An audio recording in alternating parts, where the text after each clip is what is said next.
please welcome Richard.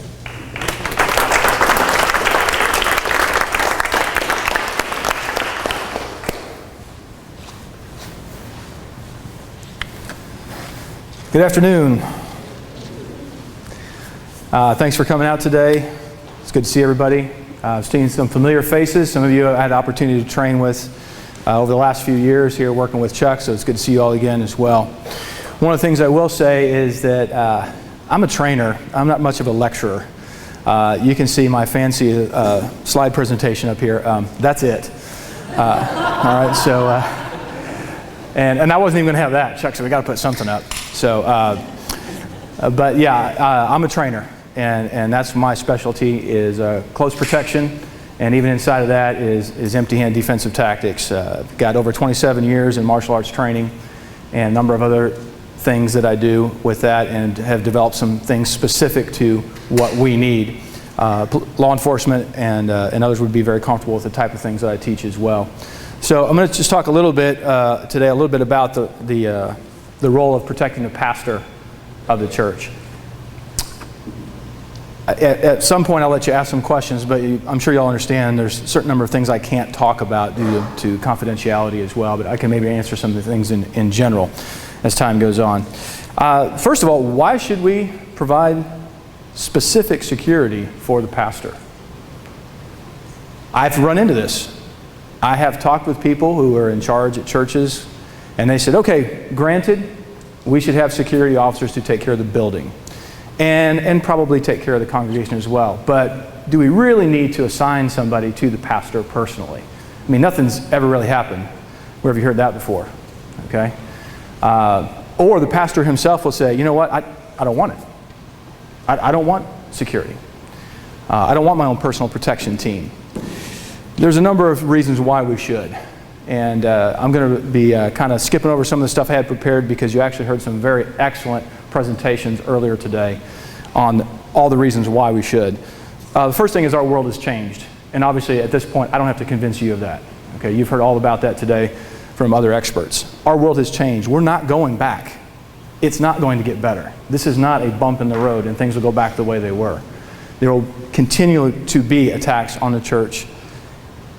And if someone has a problem with church, or I'm even going to say Christianity, who's going to be the focus point of that if it's general? It could be somebody random, but it might very well be the person that's up front. They're going to make a statement. Okay? So our world has changed. That's one reason for having pastoral protection. And the second thing is we have the shepherd, and he does need sheepdogs. We heard about that earlier. How much better can he do his job? How much better can he minister if he knows that there are people there to go in front of him, to protect him? How about his family? I worked several details where I was assigned to the pastor's family, his wife, his children. How much better is he going to do? All right, putting his mind at ease, knowing his family is taken care of as well. So we can be the sheepdogs, okay? And we can assist the pastor in that respect. But here's one I run into a lot. And I try to be really kind about this because I understand that some people struggle with this. They will say, as you've heard it already earlier, is, I don't need this, I'm going to rely on God. I have faith. And I understand what they're trying to say. And I can even appreciate that to some degree. But here's where I come from. It is not a lack of faith to utilize the resources that God has provided. And the very fact that you're here today lets you know you have those resources.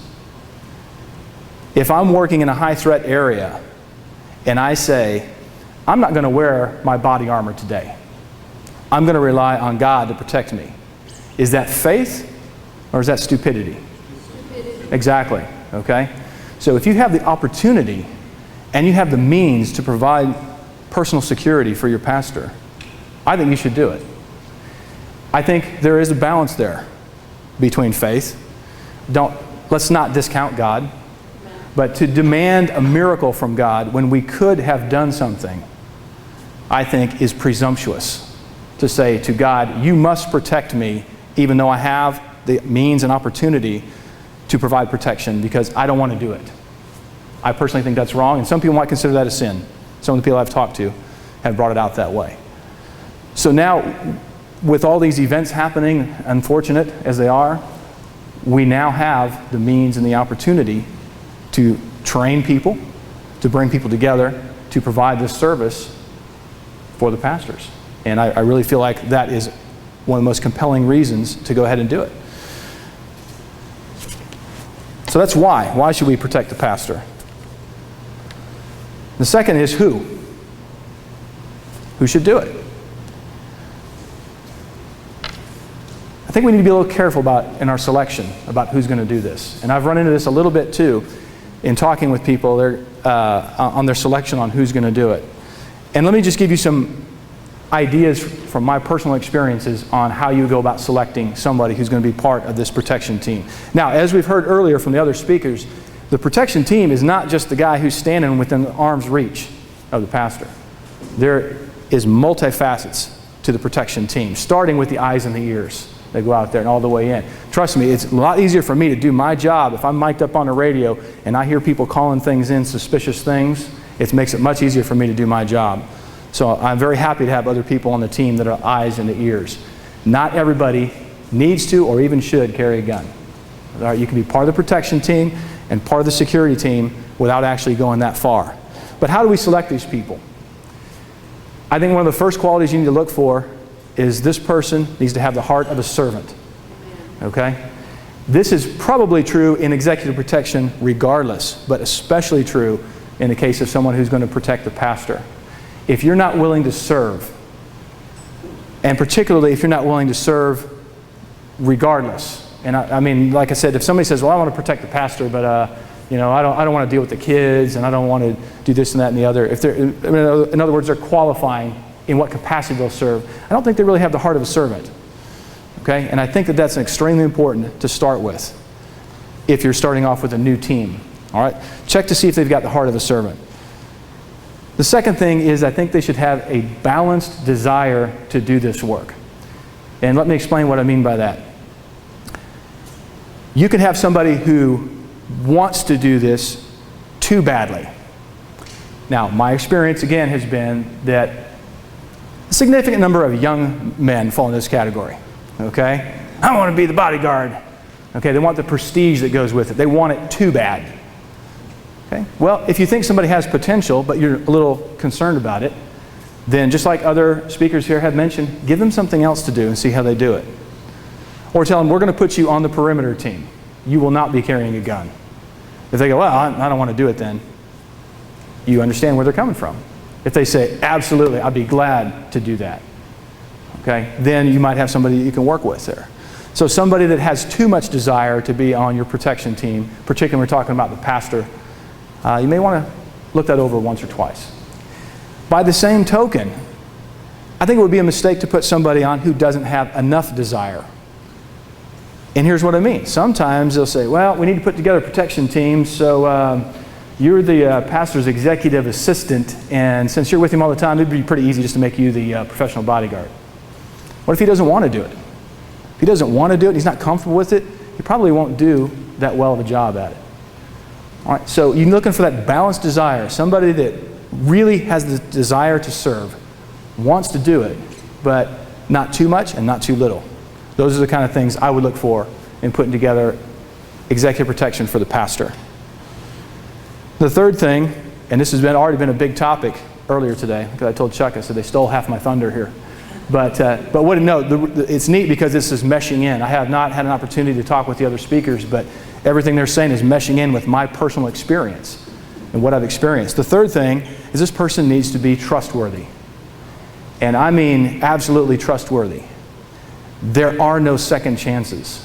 When we have gone up those levels that Dr. Burns talked about, and you are at that 9th level, and it's all happening, you don't get a second chance.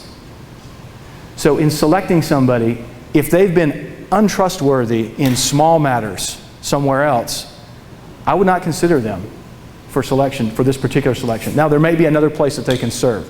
But if we're talking about close personal protection of the pastor, and at some point they had been untrustworthy, it might have been something minor, but I wouldn't feel comfortable putting them there. Maybe give them something else, and maybe over a period of time they can prove themselves. But be very careful about putting somebody in that important a position just because, well, yeah, we had some problems in the past, but he got that worked out. You going to bet your pastor's life on it? I'm not going to. There's guys that I have dismissed from the team, and I won't talk a whole lot about that. They were minor things. Chuck and I talked about that years ago with the guy. And it was a fairly minor thing, but I had a problem with it, and I said, he's off the team.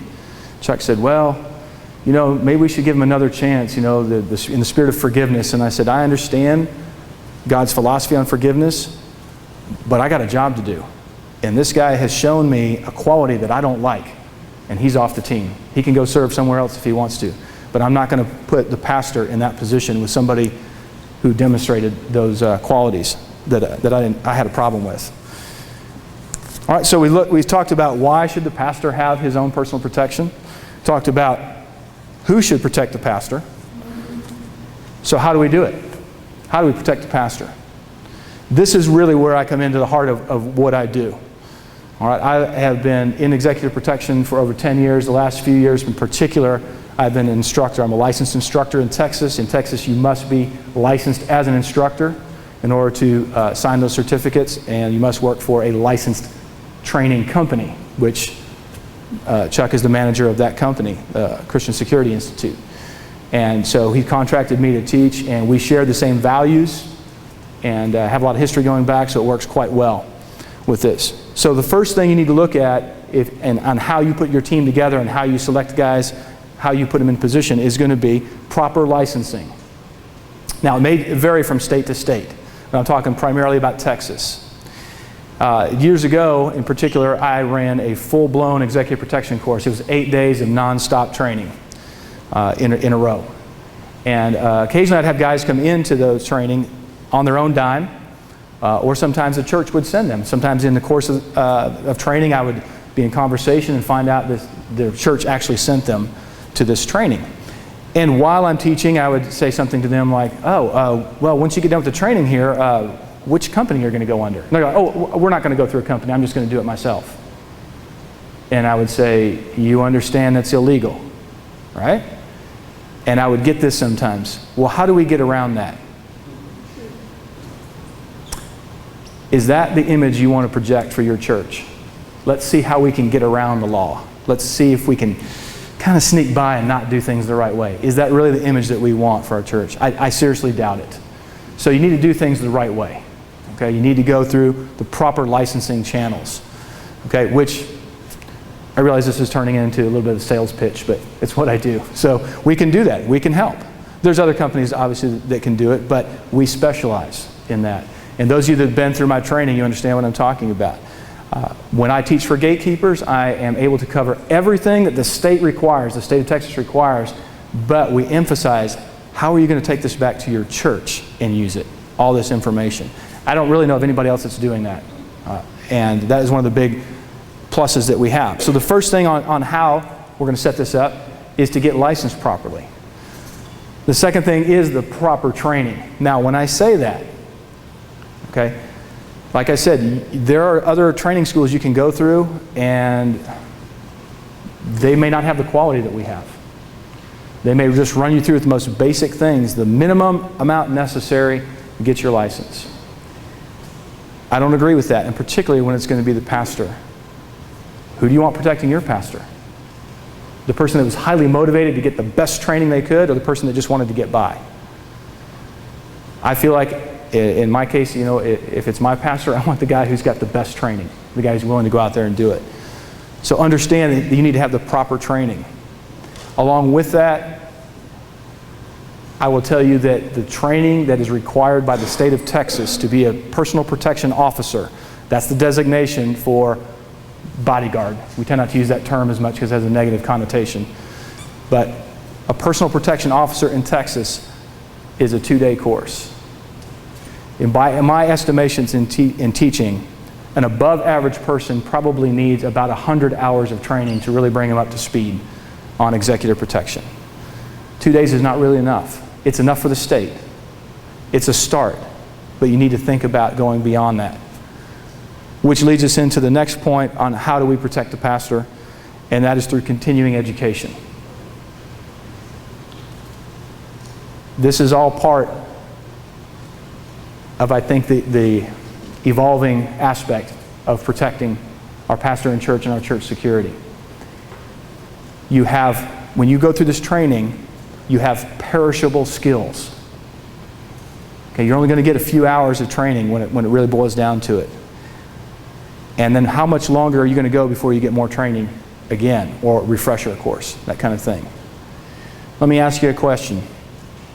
Suppose, for example, that you knew a teenager who went out and got 2 days worth of training on how to drive a car. And that was it. And then 6 months later, would you go for a ride with them if they didn't receive any more training? You may or may not. Okay? And we're talking about something, in my opinion, that's way more important than that. Okay? So I think it is, again, extremely important that you look at the continuing education part of what you do. Obviously, we'd be glad to be a part of that. But even if it's not us, find somebody to continue helping you with your training.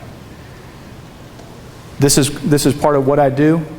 And like I told you earlier, I'm not a lecturer. I'm just giving you some examples of some things that I've come through in selecting my team members, why I would choose them, why I wouldn't choose them, and how I would set it up as we go along. So we've got plenty of time left, which I told Chuck we would. So what I'm going to do, and I hope this goes really well, is I'm going to open it up for questions. I've been doing this for about 10 or 12 years, specifically here. And if any of you have some, especially what-if questions or how would you, I'll try to answer those the best I can. Anybody have any questions? Yes? You mentioned specifically,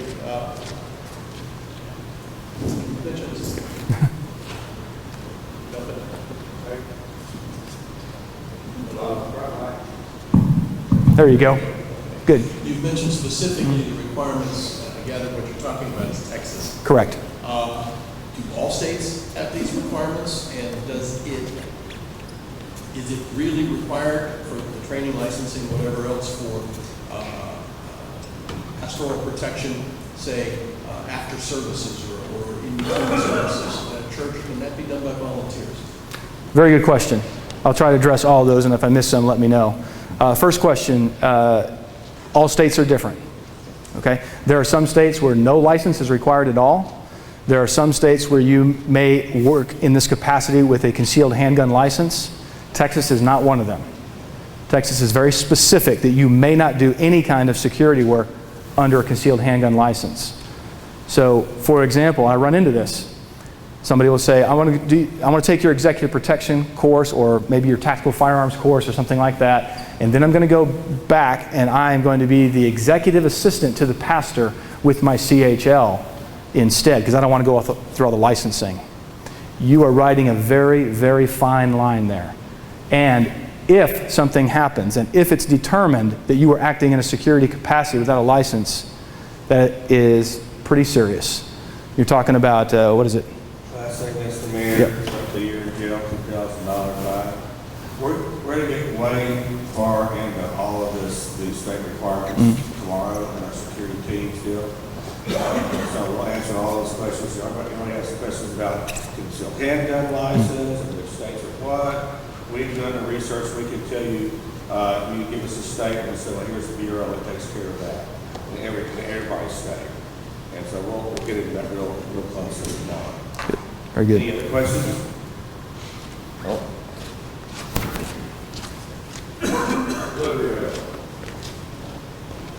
Being a current PPO, having training position, not in the area, coming to continue training with you regularly, what martial art discipline would you think would be the closest fit to what is instructed for the PPO license?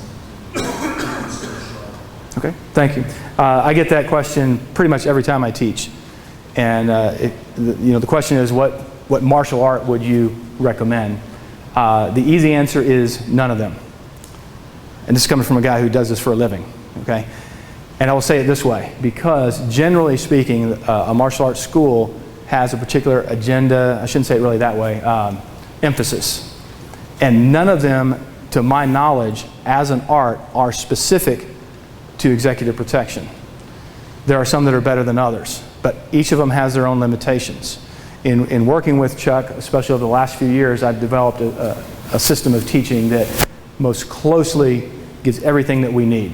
And I've also teach this to law enforcement, I know it works because they come back to me and they say, Richard, that move you showed me, or that thing that we do, that saved my life. I went through the door, there was the guy, I took him down with what you showed, and I'm alive today because of that. So I know it works. Having said that, something is better than nothing. So if the only thing that's available to you close by is a judo school, then you should go take judo. That's my opinion. Okay? If all you have is a sports style type martial art, that's still better than nothing. Something that is very popular, and I'll qualify this, and I don't want to step on anybody's toes, but I'm probably going to do it anyway. Chuck's like, oh man. Okay. The Krav Maga school, which is the Israeli Defense Forces, is very popular, and it can be highly effective. The one area of concern that I have is because in its purest form, it comes from the Israeli combat techniques, and it's essentially kill or be killed type stuff. I've worked with some Krav Maga guys, and they are good. But when I started doing restraint techniques, they were lost. They don't restrain people. They knock them down, okay? Hurt them, okay? On the same token, you say, well, okay, I'm going to go over to the jiu-jitsu school over here. Well, jiu-jitsu's got some good things to offer too.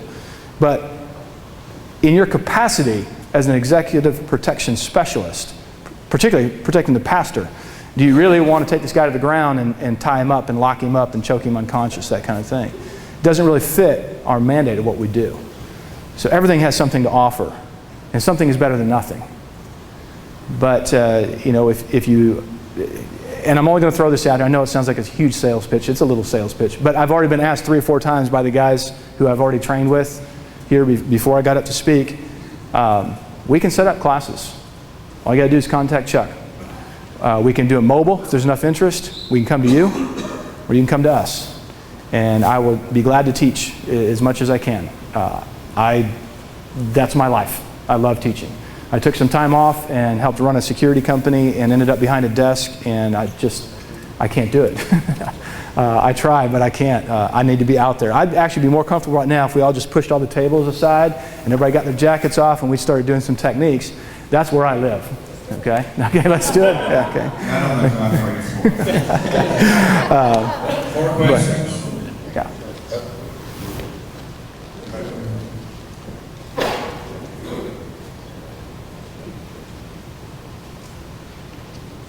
Say you have a pastor that is very people-oriented and he likes to talk to everybody. At what distance can you still protect him without being impulsive? Good question. As close as possible. You already heard the stats from earlier today, and my experience bears that out 100%. Talk to the guys that already trained with me, they're usually within arm's reach. Okay? Now, you have to weigh this out between what threats are there that you know about or suspect, what the pastor wants, and the environment, different things. I did a job that was not church related. I've done other executive protection details for a guy who was actually filming for some kind of special on television. And his specialty, I guess in this case, was to goad people into getting a reaction from them while he's filming them.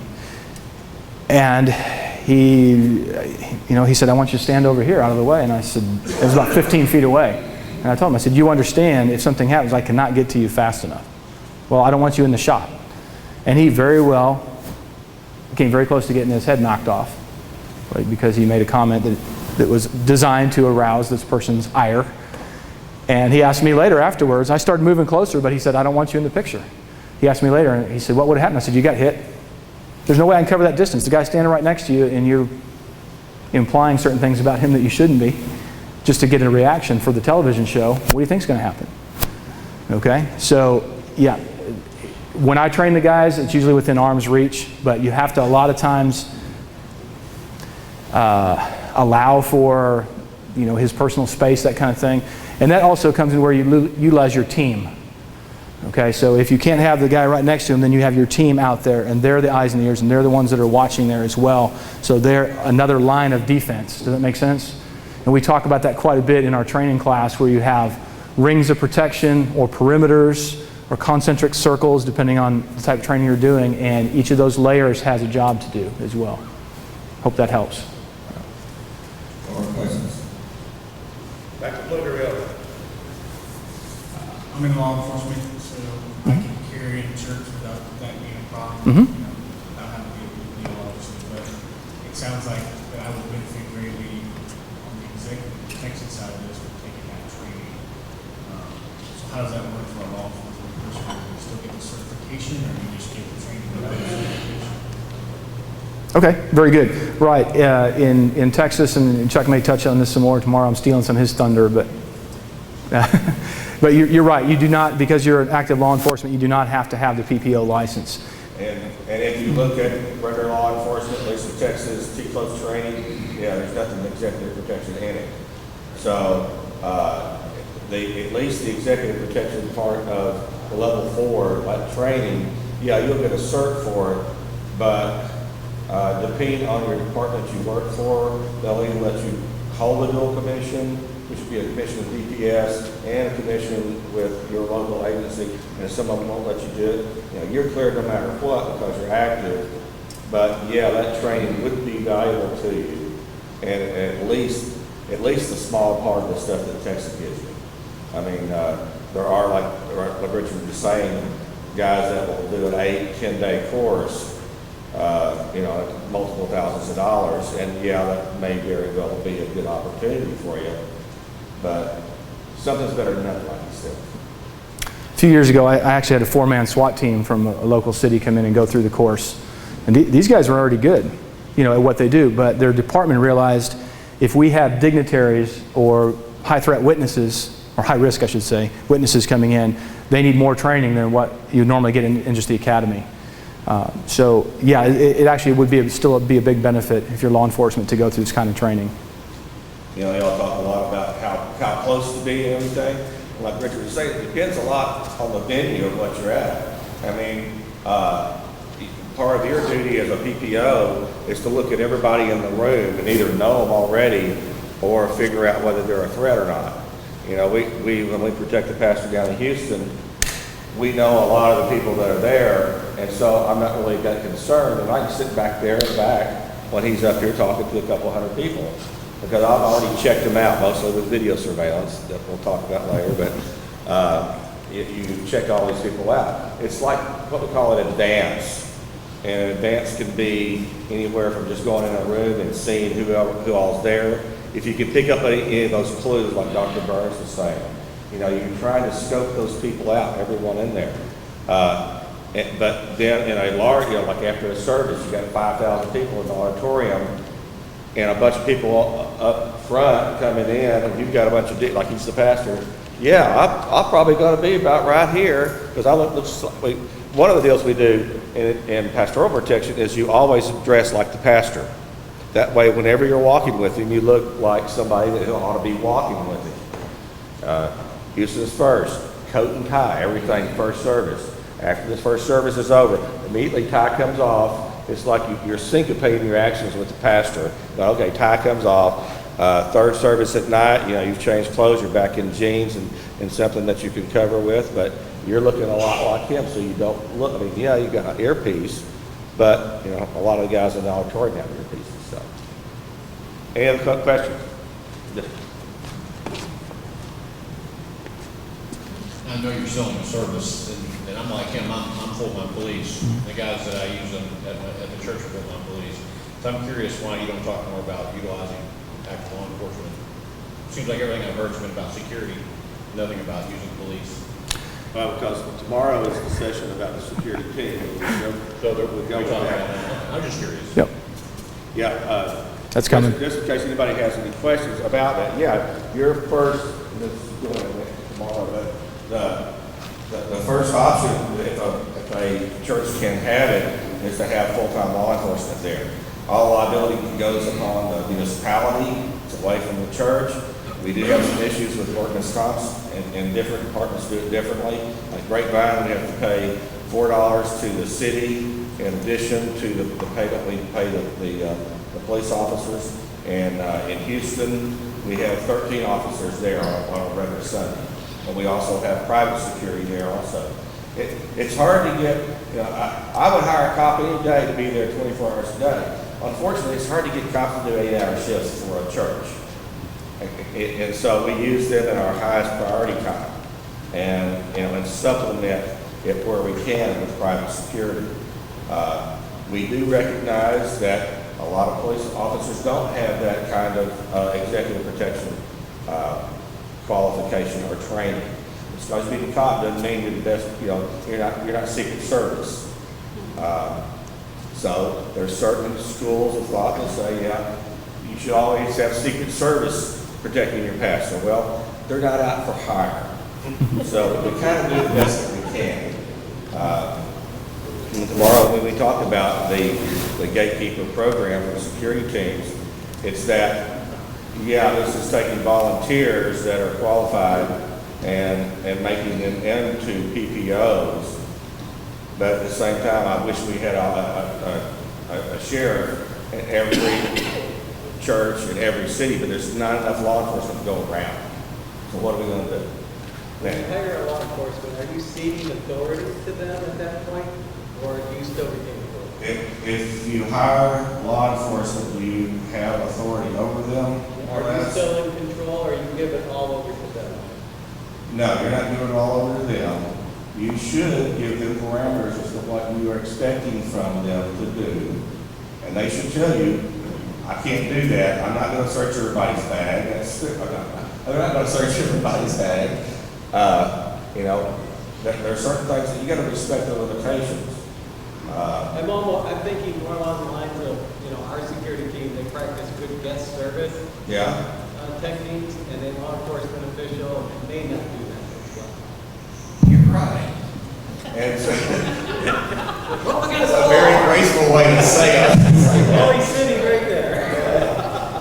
And you're right. And so there's different mannerisms, there's different roles that people play in all this, and we'll talk more about that tomorrow.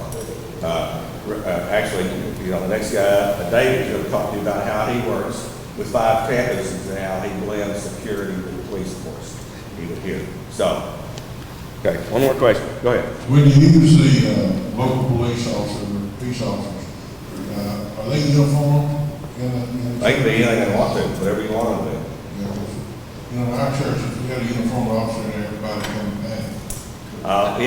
It all depends on the culture of the churches. Some of these little churches go, why do we got a cop here? That kind of stuff. He wants to go to church. You're going to keep him from it. The deacons started kind of scattering out, make sure we could service the escort people and see them as ushers and just be in certain specific areas. And people noticed that and started asking questions about something. Yeah.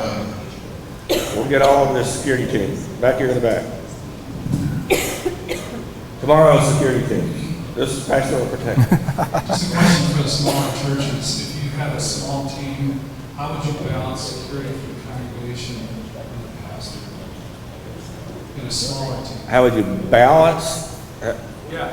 Got As it. opposed to everybody protecting the pastor and everybody has to duck if there's a shooter. The pastor makes it, the congregation gets shot up. How do you balance that? You're never going to have control of anything if something ever goes down. It's going to be at the least opportune moment, and so what you try to do as far as your team is you separate them out. Richard's really talking about the guys that are on the pastor, and now we kind of transgress it over to this. What's the whole thing about concealed carry and security teams, which is tomorrow's session. Obviously, a lot of interest in that. So Yes, there always is. Yeah. But short answer is, I may have a very small church. We have several very small churches that are here that are on our program. Some of them have one guy, and usually you just have one armed guy. I mean, you may have a bunch of people on your team. They don't have to be all armed. It's not about having a gun. It's about at least one guy having a gun. Okay, and where does most of the stuff happen? Well, it happens in the vicinity of the pastor, because the pastor is usually the center of things. So I'll be, if you have one guy, we're going to put him in the proximity of the pastor. But if you're a very small church, you're going to find that you almost know everybody. You can tell the temperament of what they had yesterday or anything like that. So it's in a very controlled environment. You know, most of the time we'll have a person in the sanctuary and maybe a guy in the parking lot or a guy in the children's areas. Children's area is a big deal. Having somebody in there in case bad daddy or bad mommy come try to snatch the kid, you know, that kind of stuff. Let me just say one thing, though, in response to that. Typically, in executive protection, the close protection officer and or team that's assigned to the principal, in this case the pastor, that's their job. They understand that. And anything goes wrong, their job is to protect him and get him out of there. The rest of the team, we're going to have their jobs to do. And that's where the planning part comes in that I talked about earlier. How do we do this? Chuck's going to talk more about it. And we can provide that kind of training and or assistance in developing those kind of plans. But the bottom line is everybody's going to have a knowledge of what their job is, and then they do that job. Richard, our pastor's called on a lot of times to speak out of town, lots of different opportunities that he has. What would a detail look like for a pastor traveling? What would a detail look like for a pastor who's traveling?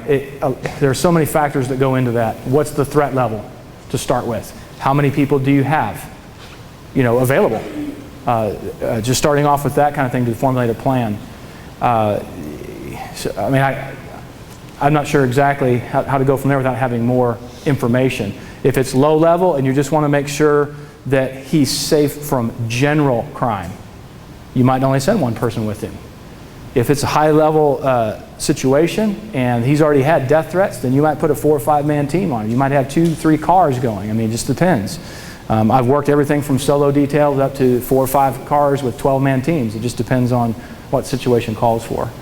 And that gives back to your training. You're not going to be able to do that if you find out he's leaving next week. You're not going to be able to train in time for that. It's got to already be there. Richard, what would you, or can you elaborate more on a pastor's thing? What you do for his wife, what you have to do for himself, in what capacity would you do? Okay, the pastor's wife and family or family. A couple of things. One thing I didn't mention earlier that I probably will now too is don't exclude women from your security team, because we have had them. And honestly, I've just read an article recently. There's a shortage of qualified, trained female protection specialists. Okay, and let me tell you, if it comes to the kids, I am much more comfortable personally having a female officer go with the kids, especially if they need to go to the restroom or something like that. Much more comfortable with that. And so we have had female protection agents on our team that did quite well, and we're very popular with that. So that's one thing I would look at. If you know that there's going to be providing protection regularly for the pastor's family, consider having at least a female operator on your team.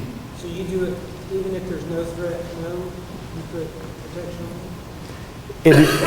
on? The question was, do you put protection on even if there's no known threat? Anybody read Sun Tzu? Sun Tzu says, for complete victory, defend where there is no attack.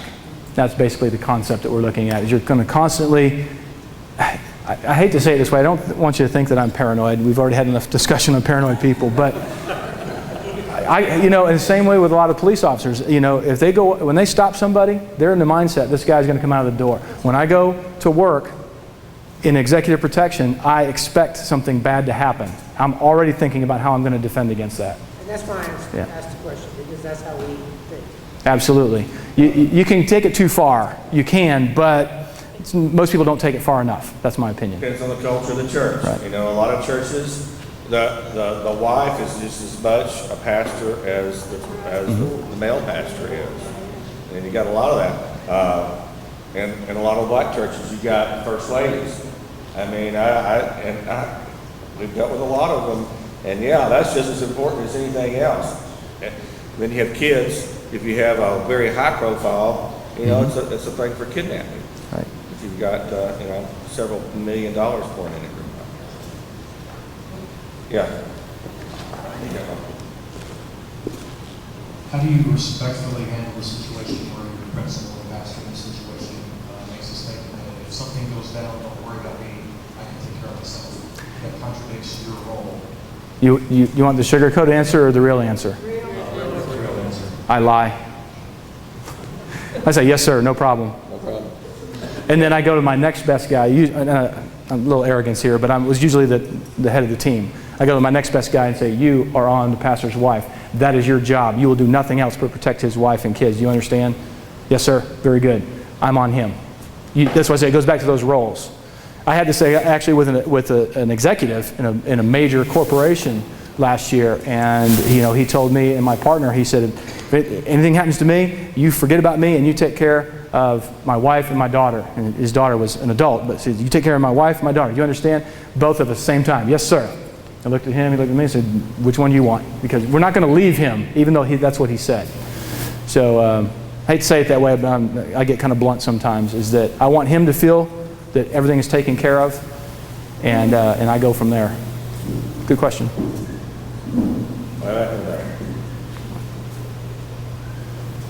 Got a couple over here, Chuck. What's the most common threat you see against pastors? And secondary, not to blame the victim, but do you see any common characteristic in any of the pastors that have regular threats against them? Well, the more high profile they are, the more they're going to attract those kinds of people. The more inflammatory the statements are against certain religious and political groups. It's like,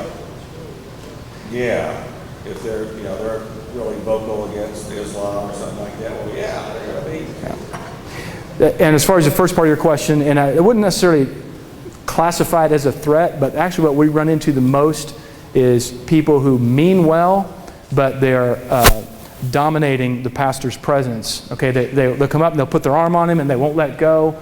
They'll shake hands and they won't let go. And this is where you develop that rapport with your pastor, where he kind of gives you the look. All he's got to do is look at you, and you kind of walk up and you intervene. And it is a highly sought skill set to be able to extract this person without them feeling like they've been slighted, which we all heard about earlier, how that can escalate and go really bad. So that is an extremely valuable skill set to be able to do that. More over there. And can you address protection for associate pastors? We always give them the strength packages and tell them to go on the side. They go, where? We go, over there where the crater is. In a nutshell, and probably this will come into a little bit more of the planning that Chuck's going to talk about, but this is all part of your security operating procedures, standard operating procedures. Okay, you've got to have that into your plan, how that's going to work. When I worked with Chuck, we had I designed part of the strategy, and I said, these are our priorities. This is what we're going to do in this order. Okay, and he approved it and signed it, and that's the way our team trained. So when we did physical hands-on training, we would sometimes put that in there, but everybody knew what their job was and who was the highest priority. That may sound mean, it may sound kind of clinical, but at some point you have to do that the same way a trauma unit does. They have to decide who's in the most danger and who we're going to give the most care to first. All right, one more. Then y'all going to have to take it offline. Okay, so if you hadn't been established and don't have a security team, but you got people with radios and all, should you not just say you are security? Period? You should not say they're security if you're in Texas. That would be illegal. Okay. Other states might be different, but we're going to give those laws. He's going to talk about it. But that's the answer to your question. The biggest problem